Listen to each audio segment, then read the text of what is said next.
मंगलमूर्ति सतगुरु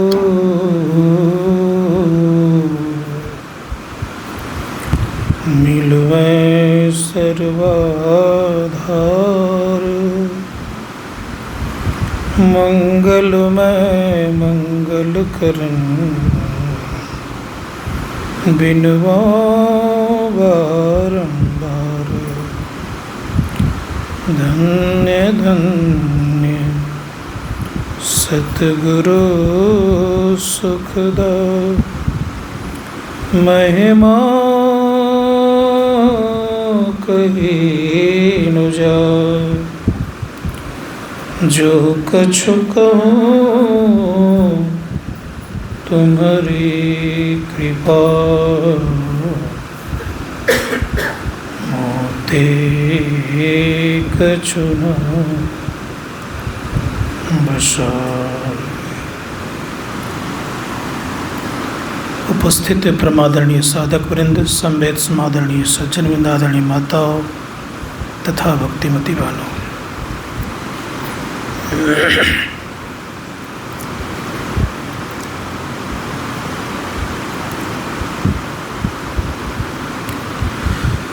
एक बार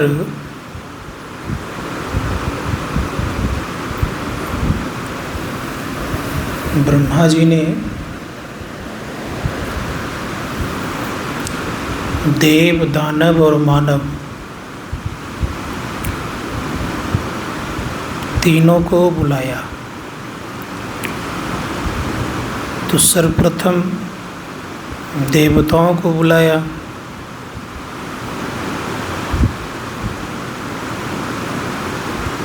तो देवताओं से कहा कि मैं तुझे 2 अक्षर की शिक्षा देता हूँ।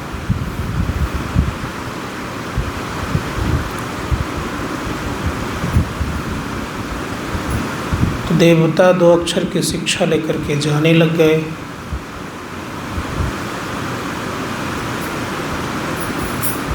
फिर बुलाया, कहा क्या तुमने समझा?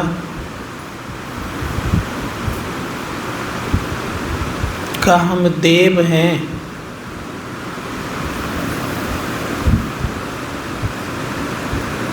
स्वर्ग में रहते हैं।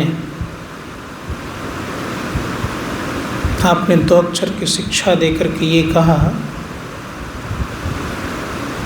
कि इंद्रियों का दमन करना का ठीक समझा जा। दानव को बुलाया। दानव को भी कहा कि तुम्हें 2 अक्षर की शिक्षा देता हूँ।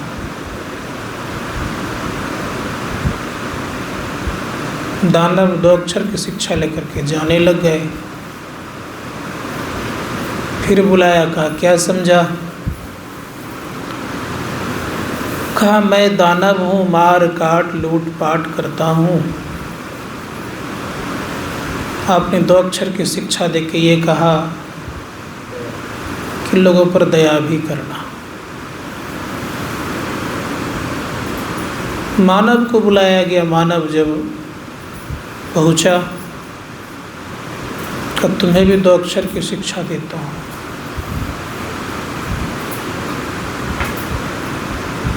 दो अक्षर की शिक्षा लेकर के आने लगे। फिर पूछा बुला करके क्या समझा? कहा मैं मानव हूँ,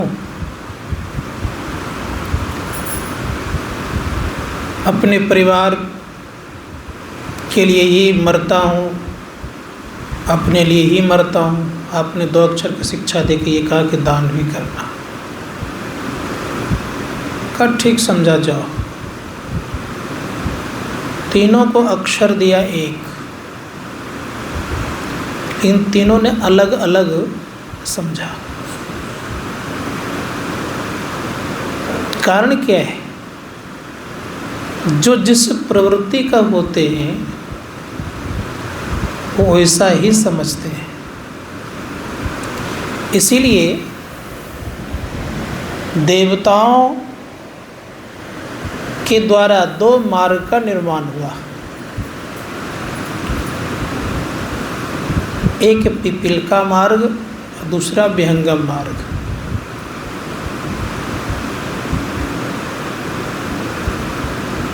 शुक मुनि ने विहंगम मार्ग की रचना की और वामदेव मुनि ने पिपीलिका मार्ग की रचना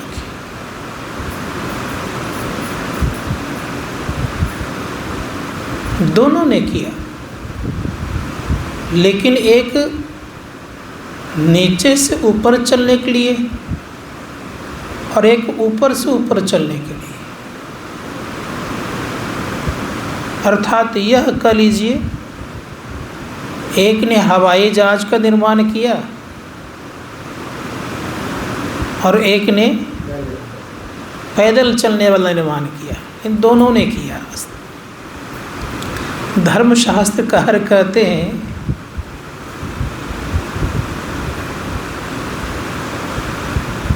कि चलता तो दोनों है, लेकिन चलने में फर्क है। एक विहंगम है, दूसरा पिपीलिका है। पिपीलिका का मतलब होता है चींटी, अब विहंग मतलब पक्षी। तो दो तरह की स्थिति है। तो धर्मशास्त्रकार कहते हैं कि योग भी दो तरह के हैं, एक हठ योग है, दूसरा राजयोग है। तो राजयोग का निर्माण शुक मुनि के द्वारा हुआ और हठ योग का निर्माण वामदेव मुनि के द्वारा हुआ। अब हठ योगी लोग क्या करते हैं? तो धर्मशास्त्रकार कहते हैं कि हठ योगी लोग नीचे से चलते हैं। पहला चक्र है मूलाधार, वहाँ से चलना प्रारंभ करते हैं। मूलाधार से ऊपर है स्वाधिष्ठान, उसके ऊपर है मणिपुर, उसके ऊपर है अनाहत, उसके बाद विशुद्ध, उसके बाद है अज्ञा चक्र, इसको कहते हैं षष्ठ चक्र। इस तरह से चलते हैं। इसको इस तरह समझें हम लोग, गुदा चक्र, लिंग चक्र, नाभि चक्र, हृदय चक्र, कंठ चक्र और अज्ञा चक्र। तो ये लोग कहाँ से चलते हैं? तो गुदा चक्र से चलते हैं। कौन? हठ योगी। संत महात्मागण कहते हैं कि हठ योगी लोग नीचे से चलना प्रारंभ करते हैं, एक एक दर्जे को पार करते हैं, एक एक चक्र को पार करते हैं। गुदा चक्र में भी दल होता है। स्वाधिष्ठान चक्र, इसको हम लिंग चक्र, वहाँ भी दल होता है, लेकिन कई दल भिन्न भिन्न होते हैं। सबसे ज़्यादा दल कहाँ होता है? कंठ में 16 दल रहता है, जिसमें कि 16 स्वर की उत्पत्ति है। हृदय में आते हैं तो 12 दल रहता है। नाभि में जाते हैं तो 8 रहता है। ऐसे नीचे जो जाएंगे 6 रहता है, और गुदा चक्र में 4 रहता है। लिंग चक्र में कितने रहते हैं? 6, गुदा चक्र में 4। धर्मशास्त्रकार के इसके अलग अलग भिन्न भिन्न नाम भी हैं। इसीलिए इसको समझने के लिए थोड़ा सा वक्त लगेगा, समय है बहुत कम, तो कभी इसको बाद में हम समझा देंगे। संतों ने कहा कि जब एक चक्र का भेदन करते हैं हठ योगी लोग, तो उनको एक तत्व पर कमांड हो जाता है। किस तत्व पर? मिट्टी तत्व पर कमांड होता है। मिट्टी के अंदर गाड़ दीजिएगा तो मरेगा नहीं। कौन? हठ योगी। एक चक्र पर कमांड हो गया। हम लोग गाड़ देगा तो क्या होंगे? लेकिन वही लोग नहीं खत्म हुआ। दूसरी बात यह है कि जब वहाँ से ऊपर उठता है एक लिंग चक्र की साधना करके उस पर कमांड करता है, अब पानी में उसको डुबा दीजिए, नहीं डूबेगा वो मरेगा ही नहीं पानी में कभी, बिना श्वास लिए एकदम जिंदा रहेगा वो, डूबेगा भी नहीं और मरेगा भी नहीं। तीसरा चक्र क्या है? नाभि चक्र। नाभि चक्र पर साधना जब करता है, जब उस पर कमांड करता है तो आग से स्नान करता है वो, आग में उसको पूरा लपेट दीजिए, उसका एक कपड़ा तक नहीं जलेगा। चौथा है अनाहत। उसकी जब साधना करता है तो हवा में तैरता है वो, हवा में चल देगा, उड़ देगा, कुछ नहीं होगा उसको, इतनी स्थिति अच्छी जाती है। और जब अज्ञात चक्र के पहले विशुद्ध चक्र की साधना करता है तो शब्द का पकड़ हो जाता है। कौन सा? 2 शब्द नहीं, आकाश में उड़ने लगेगा वो। ये एक एक चक्र का ये महत्व है। लेकिन भगवान शिव कहते हैं कि 5 चक्रों का फल अज्ञान चक्र के ध्यान करने से प्राप्त हो जाता है। बस में आ रही है? इन 5 को जो एक एक बताया का 5 चक्रों का फल केवल अज्ञान चक्र के ध्यान करने से प्राप्त हो जाता है। इसीलिए अज्ञात चक्र का बड़ा महत्व है। अज्ञात चक्र में बैठना जानेंगे तब तो। संत महात्मा गण कहते हैं चींटी भी ऐसा ही काम करते हैं। क्या करती है चींटी? चींटी किसी वृक्ष पर बैठ के फल खा रही है, अगर उसका मन बदल जाए कि हमें आम वो खा रही थी, अब मन बदल जाए कि मुझे अमरूद खाना है, तो वहाँ से उतरेगी। फिर कहाँ जाएगी वो? अमरूद के वृक्ष पर। वहाँ जाकर के फिर उस पर चढ़ेगी, जहाँ अमरूद है फिर वहाँ वो खाएगी। लेकिन उड़ करके नहीं जा सकती। लेकिन विहंगम मार्गी जो होते हैं, जैसे पक्षी है, पक्षी आम खा रहा है, चिड़िया आम खा रही है और वहीं से उड़ जाएगी वो चिड़िया। कहाँ चली जाएगी वो? अमरूद के वृक्ष पर। उसको उतरना नहीं पड़ेगा, वहाँ जाके वो खा लेगी। इसीलिए मैंने कहा एक ऊपर ऊपर ही उड़ने वाला है और दूसरा नीचे नीचे चलने वाला है। धर्मशास्त्रकार कहते हैं इस तरह से दोनों में फर्क है। लेकिन भगवान शिव कहते हैं कि मुमुक्षु को अगर मोक्ष चाहिए तो योग और ज्ञान दोनों का अवलंबन लेना पड़ेगा। योग है क्या? महर्षि पतंजलि जी महाराज ने कहा है योगा चित्तवृत्ति निरोधा इति योगा। चित्त के वृत्ति को निरोध कर देना योग कहलाता है। अयोग का अर्थ होता है जोड़ना। संत महात्मा गण कहते हैं जोड़ने की कला अगर जानेंगे तो जोड़ेंगे। क्या जोड़ेंगे? हमारी दृष्टि की धारें बिखरी हुई है, इन दोनों दृष्टि धारों को एक करना ये योग का काम है। कैसे योग हो एक होगा? दोनों समांतर रेखा, याद रखिएगा, समझिएगा थोड़ा सा। समांतर रेखा के टकराता है नहीं ना। कह रहे हैं संत महात्मा गण जोड़ने के लिए क्या करिएगा? कैसे जुटेगी? दो पटरी है तो दोनों एक हो जाता है कि होता है? दोनों अगर एक होते एक्सीडेंट हो जाएगा। तो करेंगे क्या? यही राज है। इसलिए कहा इस राज को संत महात्मा लोग दर्शाते हैं, बताते हैं।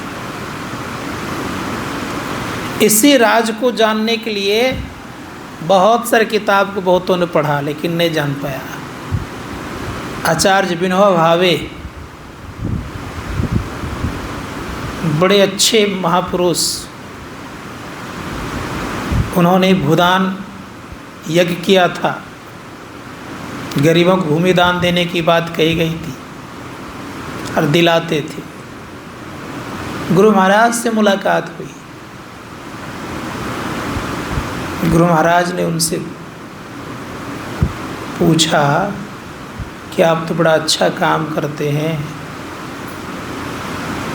भूमि लोगों को देते हैं, मोक्ष कैसे मिलेगा?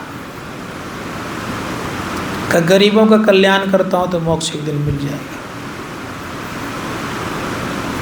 फिर विनोबा से पूछा गया, आप तो कुछ गीता भी लिखे हैं, आप ये बताइए कि नशाग्र कहाँ है गीता में? नशाग्र शब्द का प्रयोग किए हैं, नशाग्र कहाँ है? गीता में नशाग्र है कि है नशाग्र कहाँ?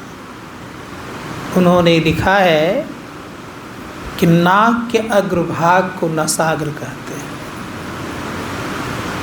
कितने विद्वान है, पूरे दुनिया के लोग जानते हैं उनको। अब कहा क्या?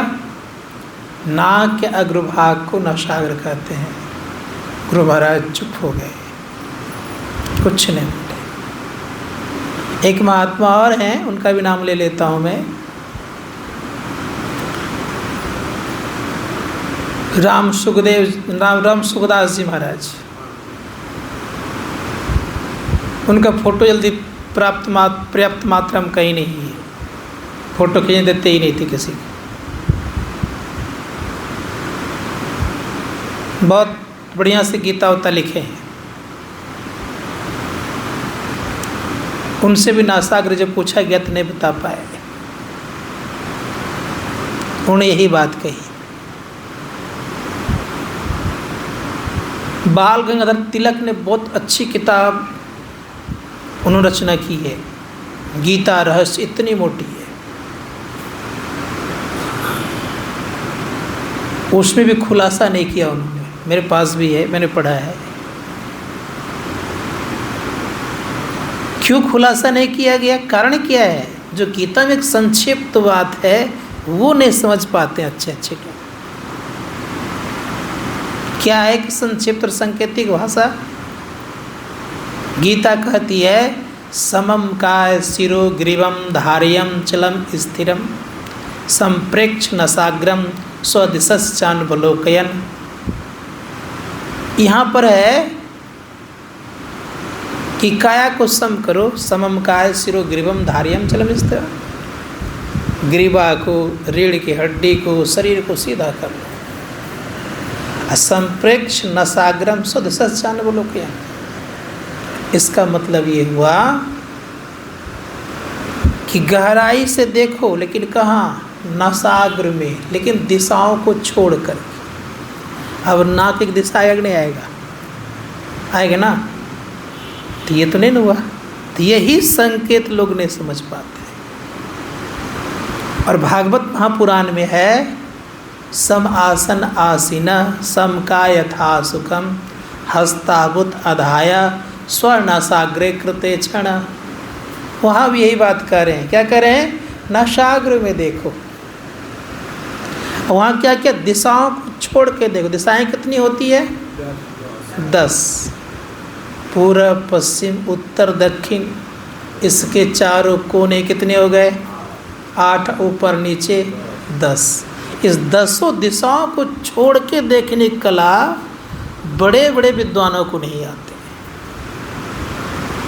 कई गीता को मैंने देखा है किसी गीता में खुलासा नहीं किया गया है कि नासाग्र यहाँ है। सबने नाक के अग्रभाग को नासाग्र स्वीकार किया है।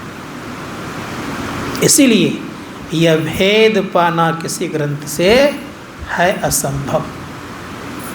किसी भी ग्रंथ से इस भेद को नहीं पा सकते। इसको वही समझ सकते हैं जो संत सदगुरु के सानिध्य में रहे। अपनी साधना नहीं कर सकते। अपने से करेंगे तो आँख खराब हो जाएगी। बहुतों को हो गया है। तो संतों ने कहा इस भेद को जान करना चाहिए। तो क्या कर भगवान शिव? भगवान शिव कह रहे हैं कि योग करने वाले को योग करने की कला आनी चाहिए, ज्ञान होना चाहिए। योगहीनं कथं ज्ञानं मोक्षदं भवति भो, योगो अपि ज्ञानहीन अस्तु क्षमो मोक्ष कर्माणि तस्मांज ज्ञानम च योगम च मोक्षोदृढ़ भविष्येत्। भगवान शिव कह रहे हैं कि योग और ज्ञान दोनों जानना चाहिए। आप योग करने के लिए चले हैं, जानते नहीं तो क्या करेंगे आप?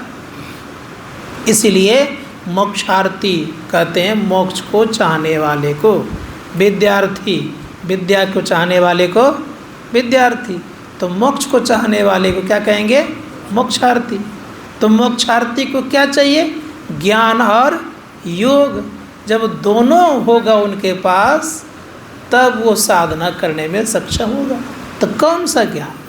धर्मशास्त्रकार कहते हैं योग करने का ज्ञान। अब योग कितने हैं?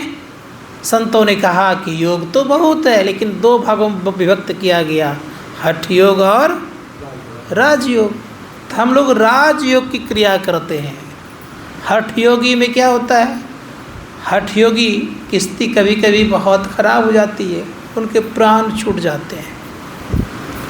अब महर्षि पतंजलि महाराज कहते हैं कि योग करने के लिए हमें कुछ नियम अपनाना चाहिए और आसन प्राणायाम देखना चाहिए। महर्षि पतंजलि महाराज ने कहा कि 8 नियम हैं किसके?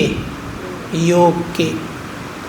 का योग में आता है यम, नियम, आसन, प्राणायाम, प्रत्याहार, धारणा, ध्यान और समाधि। समाधि में योग समाप्त हो जाता है। संत महात्मा गण कहते हैं कि समाधि भी 2 तरह का होता है, एक संप्रज्ञात और एक असंप्रज्ञात। संप्रज्ञात समाधि में मन स्थिति बनी रहती है, अर्थात यूँ कह लीजिए कि देह की स्थिति बनी रहती है, लेकिन असंप्रज्ञात समाधि में देह की स्थिति समाप्त हो जाती है। इसलिए मुनियों को असंप्रज्ञात समाधि की आवश्यकता पड़ती है, जिसमें वृत्तियाँ समाप्त हो जाती है, जिसमें वृत्तियाँ रह ही जाती है। तो दोनों में 2 चीज़ आता है। ये धर्मशास्त्रकार कहते हैं कि समाधि में ही अपना पहचान भी करते हैं। इसलिए धर्मशास्त्रों में कहा गया कि हम लोग ये ख्याल करना चाहिए कि योग करने वाले को क्या क्या ध्यान देना चाहिए। तो भगवान श्री कृष्ण गीता में कहते हैं योग करने वाले को आहार विहार पर ध्यान देना चाहिए। आहार मतलब भोजन, और विहार मतलब घूमना फिरना। आहार विहार पर ध्यान देना चाहिए। युक्त आहार विहारस्य, अर्थात आहार विहार पे ध्यान नहीं देंगे, रहन सहन पर ध्यान नहीं देंगे, बैठना उठना पे ध्यान नहीं देंगे, तो उसका असर तो पड़ेगा।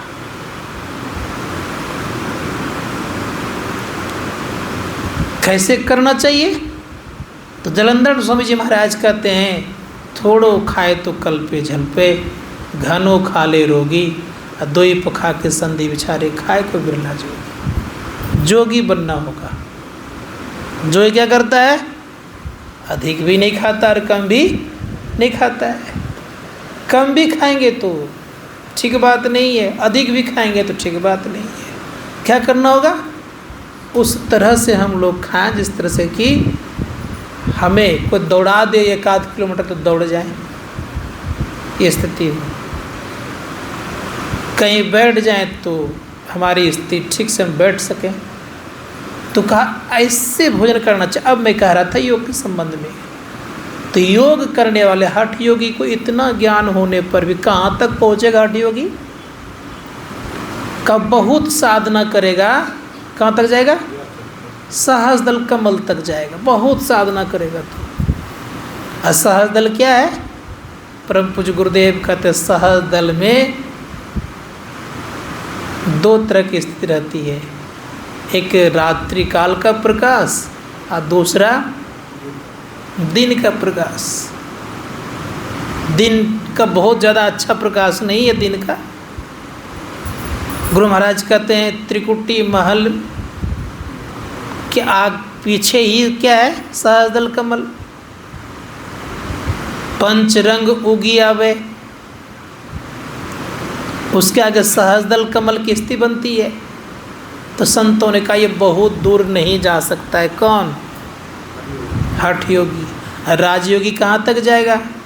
तो राजयोगी सहजदल कमल को पार करेगा, त्रिकुटी में पहुँचेगा, फिर शून्य में जाएगा, फिर महाशून्य में जाएगा, भंवर गुफा में जाएगा, सत्यलोक जाएगा, अब फिर परमपिता परमात्मा तक पहुँच जाएगा। ये कौन कर सकता है? राजयोगी। इसीलिए धर्मशास्त्रकार ने कहा है और परम पूज्य गुरुदेव की वाणी है कि बिंदु ध्यान विधि नाद ध्यान विधि सरल सरल जग में प्रचारी। ये सरल सरल उपाय है, आसान उपाय है। इसीलिए इस योग से हम परमात्मा तक पहुंच सकते हैं, लेकिन हठ योगी परमात्मा तक नहीं पहुंच सकते। उसको भी अब राजयोग में आना पड़ता है। किसको? हठ योगी को। संत महात्मा गण कहते हैं चाहे कोई भी क्यों नहीं हो, अंत में उसको राजयोग में आना पड़ता है। अंत में उन्हें शब्द की साधना करनी ही पड़ती है। इसीलिए शब्द को 2 तरह से गिना गया है। उसी शब्द को शब्द ब्रह्म कहा गया और दूसरे में ब्रह्मनाद भी कहा गया। ठीक है, इसलिए गुरु महाराज ने कहा ब्रह्म ज्योति ब्रह्मनाद धरे धरे ले चेतन क्या है? तो ब्रह्म ज्योति और ब्रह्मनाद का सहारा लेकर के आप जा सकते हैं। धर्मशास्त्रकार ने कहा कि ब्रह्म ज्योति क्या है? तो ब्रह्म ज्योति कभी नहीं समझिए कि बाहर में उदय होता है। कितनों भी कोई आपको समझा बुझा करके कहे कि ब्रह्म ज्योति के उदय में कर रहा हूँ, तो संसार में कहीं भी ब्रह्म ज्योति का उदय नहीं होता है। अखंड ज्योति कहीं बाहर में होता ही नहीं है। ठीक है, तब अखंड ज्योति कहाँ होता है? संत महात्मा गण कहते ब्रह्म ज्योति को ही अखंड ज्योति कहा गया है। कोई कहते हैं ना कि दीपक जला के अखंड ज्योति जला रहे हैं, हम लोग कर रहे हैं, तो ये बिल्कुल सही नहीं है। ब्रह्म ज्योति को ही अखंड ज्योति कहा जाता है। इसीलिए संतों ने कहा बिना कुछ लिए अगर प्रकाश का उदय होता है, उसी को कहा गया अखंड ज्योति। अंदर में कुछ लगाते हैं, तेल बत्ती दीपक को जलाते हैं, वो सदा उगा रहता है, उसी का कहता है अखंड ज्योति। संसार में और कहीं अखंड ज्योति है नहीं। कितनों दीपक को हम जलाएं, लेकिन वो अखंड ज्योति नहीं करा सकता। हवा का झोंका अगर आ गया, कहीं बत्ती बड़ी हो गई तो क्या होगा? कहीं बुझ गया तो अखंड रहेगा? खंड हो जाएगा। इस संतों ने कहा कहीं बाहर में अखंड नहीं होता, अखंड केवल उसी को कहता है ब्रह्म ज्योति को। इसलिए ब्रह्म ज्योति का सहारा लेकर के और ब्रह्मनाद का सहारा लेकर के आप पार हो सकते हैं। तो हम लोग ये ख्याल करना चाहिए कि ये योग से होता है। इसीलिए पलटूदास जी महाराज ने कहा उल्टा कुआं गगन में, मैंने कल की परसों भी कहा होगा, उल्टा कुआं गगन में तिसमें जरे चिराग। चिराग मतलब दीपक। तिसमें जरे चिराग बिन रोगन बिन बाती। बिना तेल और बत्ती का उल्टा कुआं में चिराग जलते रहता है। क्या कहा, कब कब? तो बड़े प्रेम से कहा, 12 मासा 6 ऋतु जरत रहे दिन राती। 12 मास और 6 ऋतु दिन और रात जलते रहता है, इसीलिए उसमें किसी को आवश्यकता नहीं पड़ती है। इसी को संत कबीर साहब ने बड़ा सुंदर शब्द कहा, कबीर कमल प्रकाशिया उगा निर्मल सूर, रैन अंधेरी मिट गई बाजे अनहद तूर।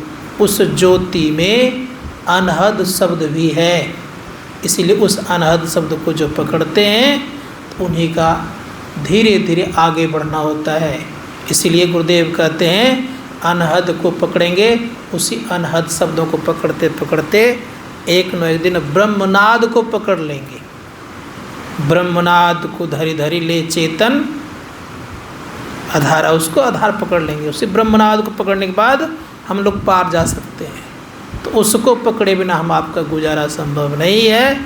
ये संत मत कहता है यह कि ब्रह्मनाद के अलावा कोई भी भव सागर से पार होने का दूसरा कोई उपाय संसार में नहीं है।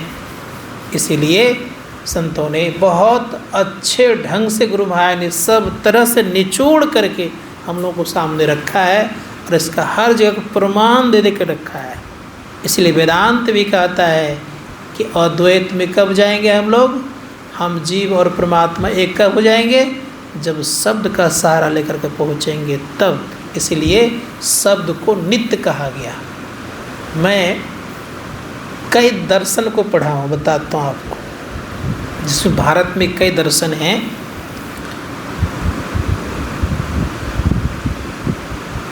जिसमें से शब्द का पूरा पूरा चर्चा नहीं है।